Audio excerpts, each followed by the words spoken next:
Welcome back to the news at 10. Let's dig in further into one of our major stories tonight. Senators from Rivers State submitting a petition to the Senate against the nomination and the confirmation of the former governor of Rivers State, Rotimi Amechi, as minister, as well as other issues surrounding the first list of ministerial nominees. Joining me now on the news at 10 to discuss this is the chairman, Senate Committee on Media and Publicity, Dino Melaye. You're welcome to the news at 10. Yeah, good evening. Good evening. Well, I'm sure you joined us at the beginning of the bulletin. As you heard earlier, a petition sent to the Senate concerning the nomination and confirmation of the former governor of Rivers State, Rotimi Amechi. Are you aware of this petition? Yeah, I was in the today, and the petition was brought by Senator Keeper and referred to committee and public petitions. Have there been other petitions like this one that you have also received, apart from the former River State governor's petition? Yeah, petitions are not only to be presented only in plenary. You can also present petitions through the office of the Senate President, who will then make referrals to the relevant committee.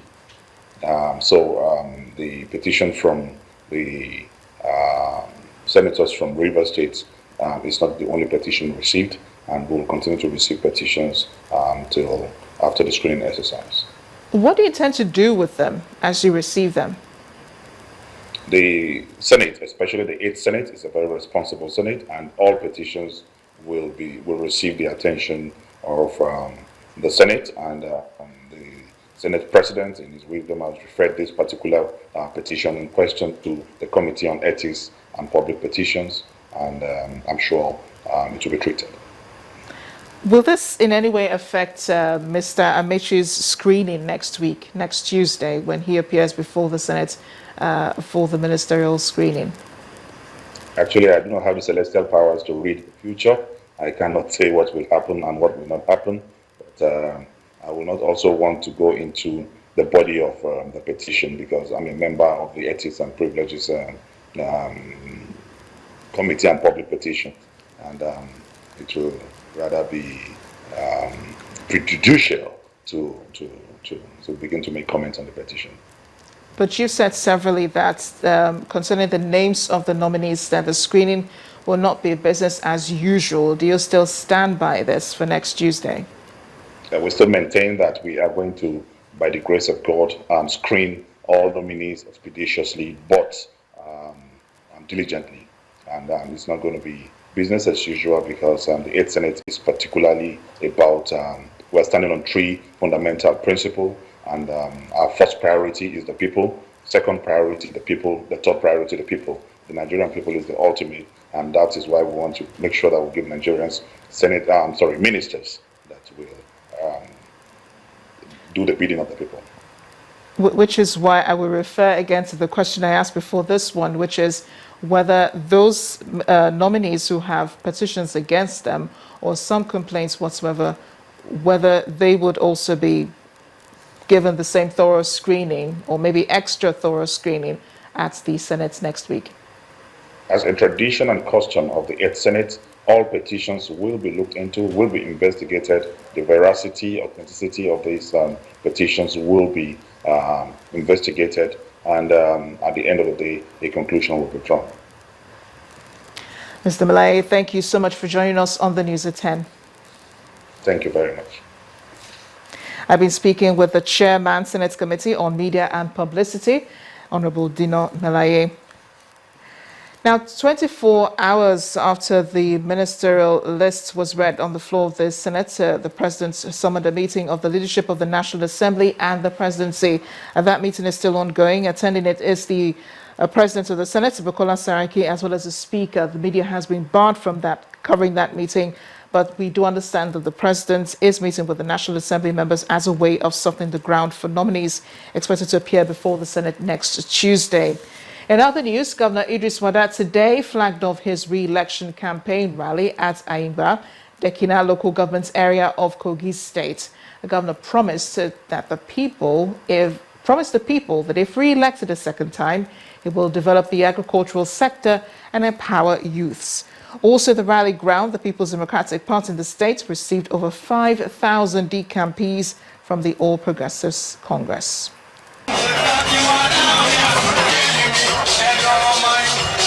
A large turnout of supporters and members of the People's Democratic Party. They troop out en masse to witness the campaign of Governor Idris Wada at the CMML Primary School playground on Old Egume Road, Ayimba in Kogi State.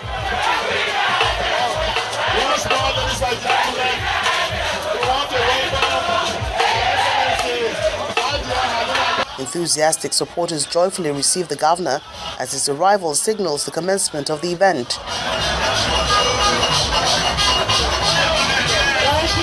As he steps up to the podium, Captain Wada says his agenda to run again for the #1 seat in the state is simple. Our agenda for the state is simple.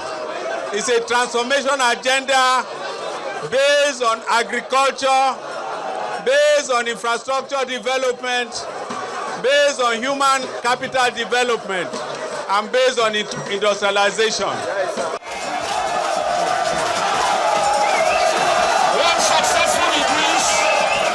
It's a huge event as party heavyweights are there in their numbers.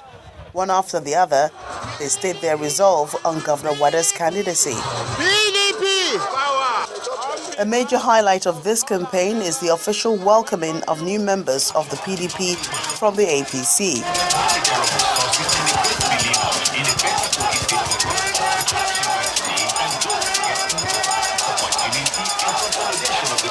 With this, the race begins in earnest, leaving the people of Kogi State to decide who becomes their governor in the November 21 election.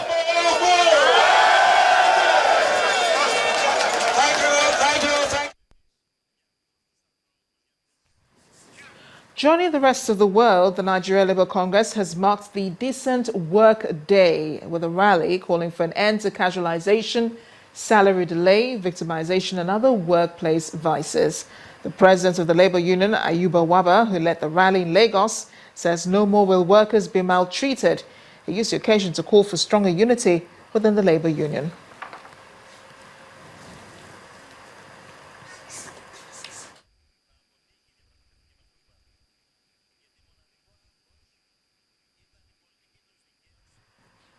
Communities around the Onitsha-Owerri Federal Highway are crying out over the poor state of the road. Potholes on this highway usually keeps commuters stranded in traffic for hours. In the meantime, the Imo State government has begun palliative measures and is asking the Federal Ministry of Works and Federal Roads Maintenance Agency to begin total rehabilitation of all federal roads that have gone bad in the state. Now you're talking.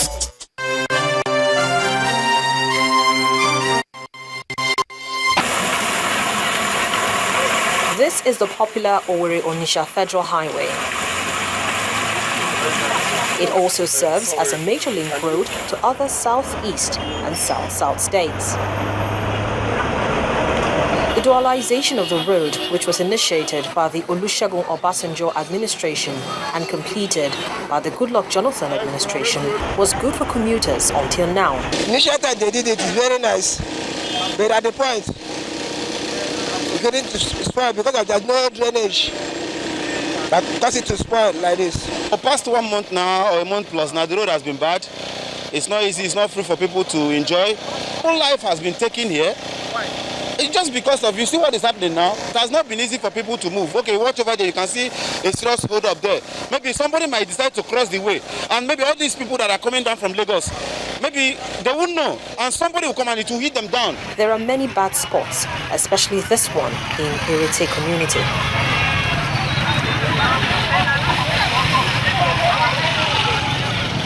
Driving from Owerri to Onitsha should not take more than 1 hour on a good day. But now it takes over 4 hours to pass through this road owing to the bad spot in Irete community. Indigents of the area and commuters narrate how dangerous and bad this road has been since floods took over. the lack of a proper drainage channel compounds the problem as commuters pass a single lane to avoid the bad spots. We're appealing to the federal government. There is no drainage. You cannot do road without drainage. Look at floods all over the place. You can see, take a look of the flood. This flood will remain after doing it. But we thank God for the state government who did this place just to make sure that these vehicles are passing freely. However, to alleviate the sufferings of commuters on the road and also reduce the rate of accidents happening in the area as quick as possible, the state government embarked on a short-term remedy on the road. They are also urging Federal Ministry of Works and FEMA to live up to expectations and quickly get to work to fix some of the bad federal roads in the state. These roads are being maintained by FEMA, but I have to say that FEMA should live up to expectation in Imo State, because there are a lot of federal roads that have gone bad with potholes. So FEMA should live up to expectation. They can't wait for Ministry of Works to do all. Ministry of Works can tire 1 kilometer of road, 2 kilometers, 20 kilometers. But when it comes to the issue of pothole, I don't know, on federal roads that will cause death, FEMA cannot come and fill it and patch it. And they wait for state government to do it. And sometimes when state government do it, you don't know whether it's state or federal. And they claim. Apart from the Owerri-Onitsha Federal Highway, the Owerri-Port Harcourt and Owerri-Enugu roads, which are also federal roads, are begging for attention. This short-term remedy on the Owerri-Onitsha Expressway can only alleviate the sufferings of commuters for now. But in the long run, something needs to be done fast.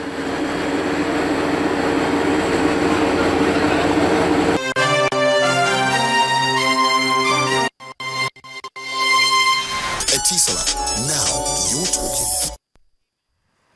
Respite seems to be on the way in the area of infrastructure for people of Ibeno local government area of Akwa Ibom State.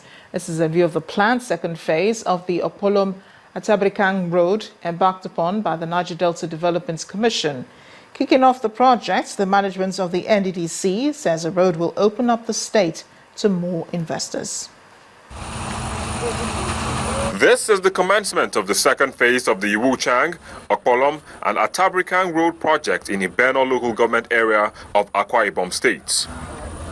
The management of the Niger Delta Development Commission, NDDC, says this project is another step in bringing development has come to Ibano.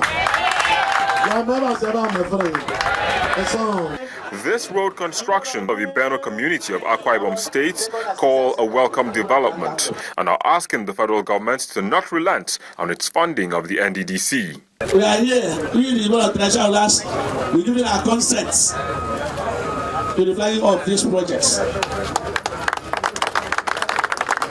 And we shall ever remain to give our support to these projects towards completion.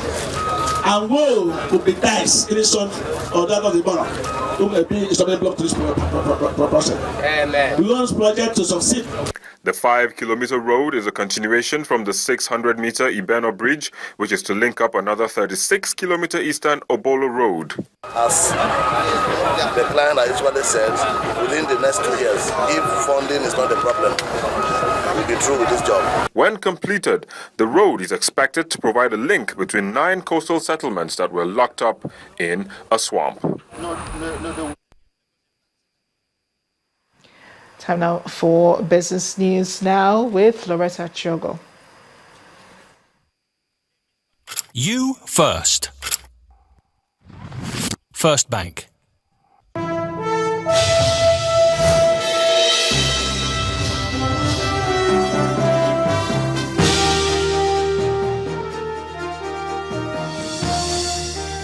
Welcome now to business news.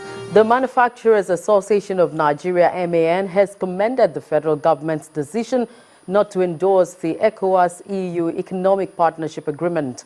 MAN, in a full-page newspaper advertorial, again raised concerns that the agreement in its present form would lead to deindustrialization, limit investment into the manufacturing industry in West Africa, particularly in Nigeria, and increase drop in job creation. The association argues that the Nigerian economy will remain a provider of raw materials and importer of finished products, insisting that Nigeria's concerns with regards EPA market access and other safety nets must be addressed before the agreement is endorsed. Now, the International Monetary Fund and World Bank Group meetings holding in Peru have been addressing some of the fiscal challenges militating against economies across the globe. Some of the executives at the press conference on Wednesday gave an analysis of slowing economies across the globe. Channel's business correspondent Temple Ashaju, who's covering the meeting in Lima, reports. The International Monetary Fund and World Bank Group meetings opened proper on Tuesday in Lima, Peru, and at one of the press conferences, the fiscal monitors of major exporting countries has been discussed as IMF executives proffer solutions to some of these fiscal challenges. The fall in oil prices is very large, and so adjustment is unavoidable.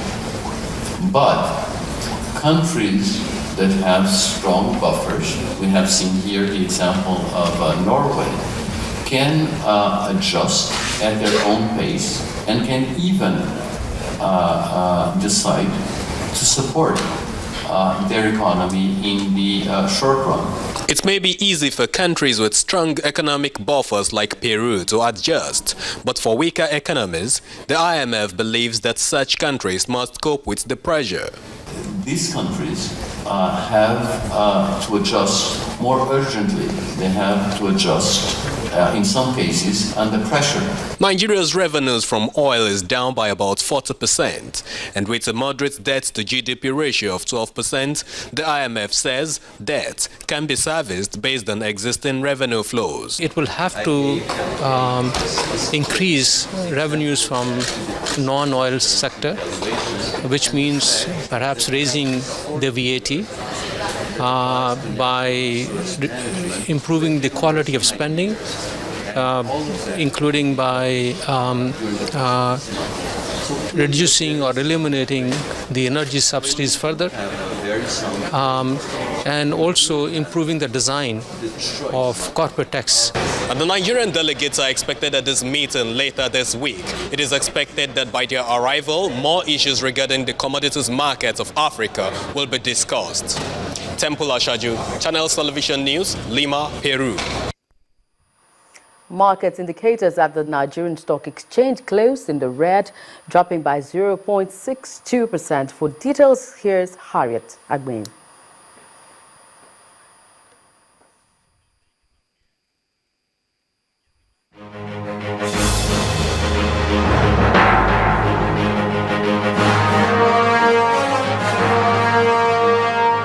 Transactions at the Nigerian equities market finished 0.62% in negative territory on sustained profit-taking. The all-share index has dropped from 30,330.58 to 30,141.06, with a market capitalization of 10.35 trillion naira. 15 stocks recorded price gains led by Seplat, GSK and Dangote Cement, with gains of 4 naira 46 kobo and 50 kobo respectively. There were more laggards today as 30 stocks got the cold shoulder. Forte Oil, in the news after selling 17% of its equity to Mercuria Energy Group, is down 3.56%, closing at 253 naira 65 kobo. It's followed by UACN and Flour Mills of Nigeria. Banking stocks were most actively traded. Guarantee Trust Bank is top with 75.81 million units. Access Bank follows with 40.06 million units, and then Zenith Bank with 30.51 million units. At the end of the midweek trading session, volume came in at 262.22 million shares, exchanged in 3,027 deals, valued at 3.78 billion naira. Those are the day's trading figures. I'm Harriet Agbinyi.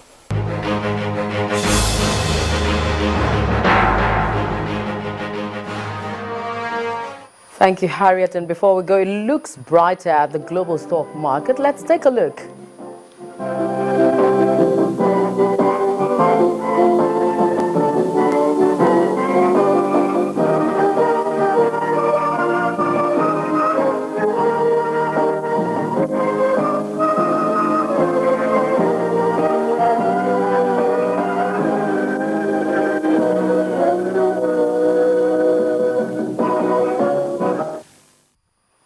That's it on Business News. It's back to Amarachi for the rest of the news. You first. First Bank. Still ahead on the news at 10. FIFA's Ethics Committee recommends 90-day suspension for Sepp Blatter. We have details in sports news. Please stay with us.